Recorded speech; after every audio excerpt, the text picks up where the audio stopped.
Today we are going to learn something every programmer must know: how to search and sort data. These are two of the most common operations in programming. So what is searching? Searching means finding something from a list. Imagine you have a list of numbers like 10, 20, 30, 40, 50, 60, 70, and you want to find out where 40 is. There are two main types of searching: linear search and binary search. Linear search is a simple one. You can check each number one by one until you find what you want. It's easy but slow if your list is big. Binary search is the smart one. It only works if your list is already sorted, but it's super fast. Let's take our sorted list again. We're looking for 40. In step 1, directly look at the middle element. Here it's 40. Boom, we found it in the first step. But let's say we are searching for 60. Step 1, middle element is 40 and 60 is bigger. Is 60 bigger? Yes. We ignore everything on the left side: 10, 20, 30, 40. Step 2, now we search only the right half: 50, 60, 70.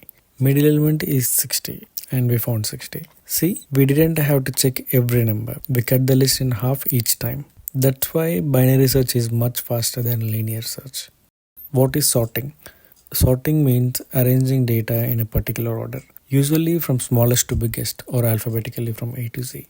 For example, if you have prices like 50, 10, 30, 70, 20, sorting will rearrange them into 10, 20, 30, 50, 70. Why do we need sorting?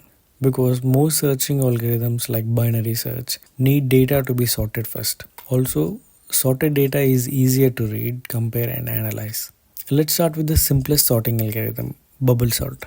It's called bubble because small elements slowly bubble up to the top, just like air bubbles in water. Here's how it works. Compare the first two numbers. If the first number is bigger, swap them. Move to the next pair and repeat.